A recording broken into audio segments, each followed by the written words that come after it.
பாரதியோட வாழ்ந்த என்னோட பழைய நினைவுகள் எல்லாம் அழிஞ்சு போயிடுச்சு. ஆதி மேல இவ்வளவு அக்கறையோடையும் அன்போடையும் இருக்கிற பாரதி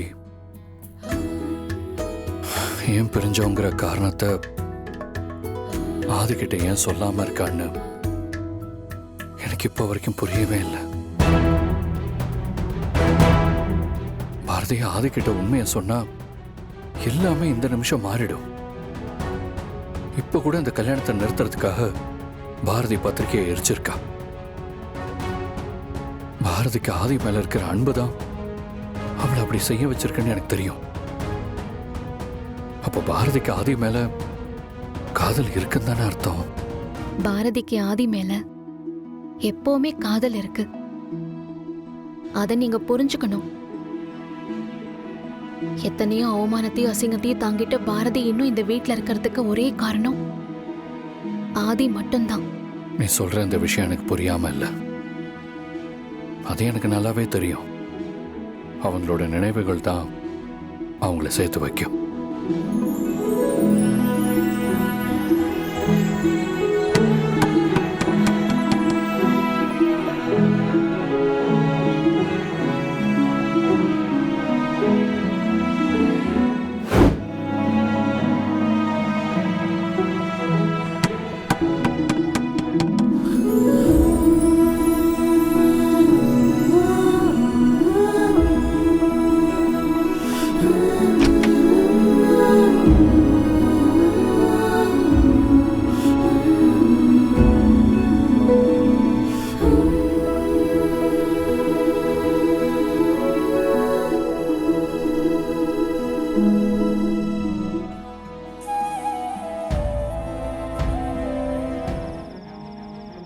அந்த சம்பந்தம் கூட சாதாரண சம்பந்தமா இல்லாம பிரிக்க முடியாத ஏதோ ஒரு உணர்வோட சேர்ந்த உறவா பின்னி பிணைஞ்ச மாதிரி இருக்கு.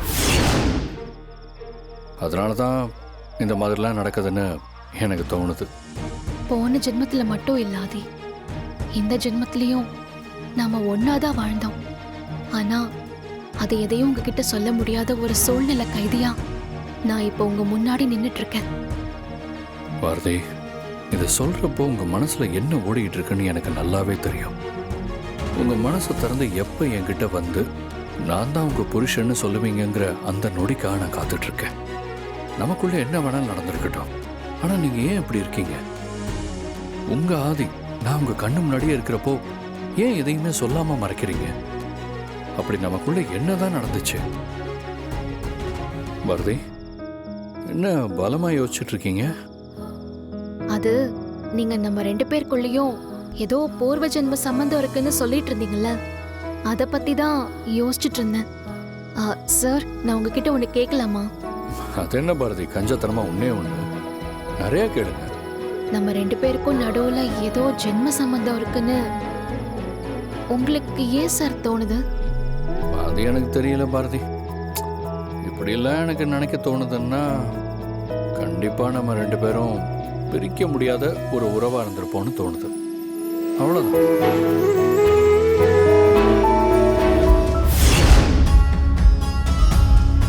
இந்த விஷயத்துல நீங்க சொன்ன அந்த நிமிஷத்துல இருந்து இதை பத்தி உங்ககிட்ட கேட்கணும்னு நினைச்சேன். சொல்லுங்க பாரதி. சார், அது சொல்லணும். ஆனா அது பாரதி, நான் உங்ககிட்ட தான் கேட்குறேன். நீங்க காரணம் இல்லாம ஒருத்தரை பத்தி இப்படி தப்பா பேச மாட்டீங்கன்னு எனக்கு நல்லாவே தெரியும்.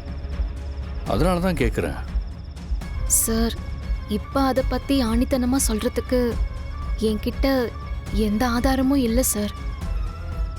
ஆனா அது கிடைச்சதும் நான் கண்டிப்பா நீங்க கேட்ட கேள்விக்கு பதில் சொல்லுவேன். மித்ரா சரியான பொண்ணு இல்லை சார். அவங்க எப்படிப்பட்டவங்கன்னு நான் உங்களுக்கு நிரூபிக்கிறேன். ஓகே பாரதி, உங்களுக்கு எப்போ ஆதாரம் கிடைச்சாலும் அதை நீங்கள் என்கிட்ட சொல்லலாம். அதுக்கப்புறம் அதை பற்றி பேசலாம். போச்சு போச்சு, இவ இந்த மாதிரி ஏதாவது பண்ணுவான்னு நான் எதிர்பார்த்தேன். அதே மாதிரி நடக்குது. ஆதி கிட்ட இவ ஏதாவது ஒரு ஆதாரத்தை காமிச்சா கண்டிப்பா ஆதி நம்பிடுவாரு. அதுக்கப்புறம் நான் சொல்ற எதையுமே காது கொடுத்து கேட்கவும் தயாரா இருக்க மாட்டாரு. ஆமா மித்ரா, இவ லேசுப்பட்டவ இல்ல. அப்படி இப்படின்னு கடைசியில ஒன்ன பத்தின விஷயம் எல்லாத்தையும் சொல்ல போறேன்னு எல்லாரும் முன்னாடி அவ சேலஞ்ச் வேற பண்ணிருக்கா. ஷூ, எல்லாம் உன்னாலதான். நான் என்ன பண்ணேன்?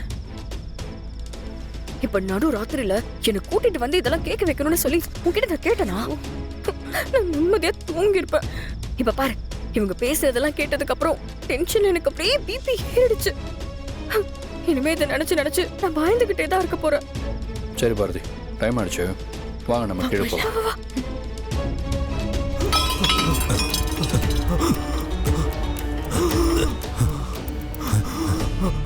ஐயோ தம்பி தம்பி,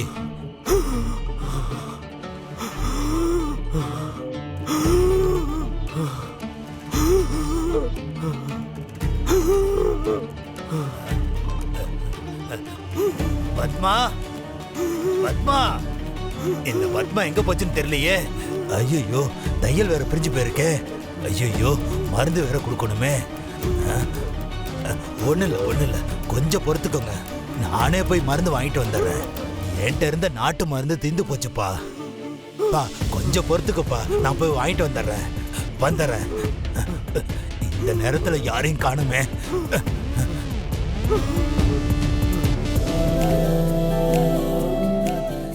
பாரதி, உங்க மனசுக்குள்ள எத்தனையோ விஷயங்களையும் ரகசியங்களையும் மறைச்சு வச்சுக்கிட்டு என்கிட்ட சொல்லவும் முடியாம சொல்லாம இருக்கவும் முடியாம நீங்க படுற கஷ்டம் எனக்கு புரியுது.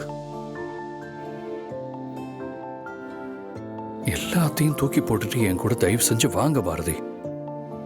உங்க கூட நான் எப்படி வாழ்ந்தேன்னு எனக்கு ஞாபகம் இல்லை. ஆனா கண்டிப்பா இனிமே எப்படி வாழ போறேன்னு எனக்கு நல்லாவே தெரியும்.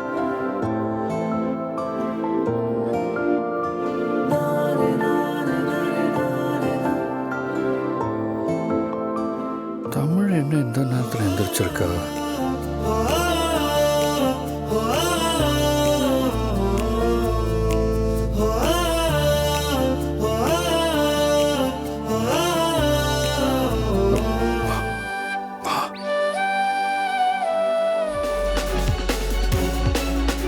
உனக்கு என்ன, இப்போ கிரவுண்டுக்கு போய் ப்ராக்டிஸ் பண்ணணும், அவ்வளோதானே? போயிட்டா போச்சு. ஓகே, அப்போ ஒன்று பண்ணு, இப்போ நீ உன் ஸ்போர்ட்ஸ் கிட்டெல்லாம் எடுத்துக்கிட்டு யாரையும் டிஸ்டர்ப் பண்ணாமல் வா, நம்ம கிளம்பலாம்.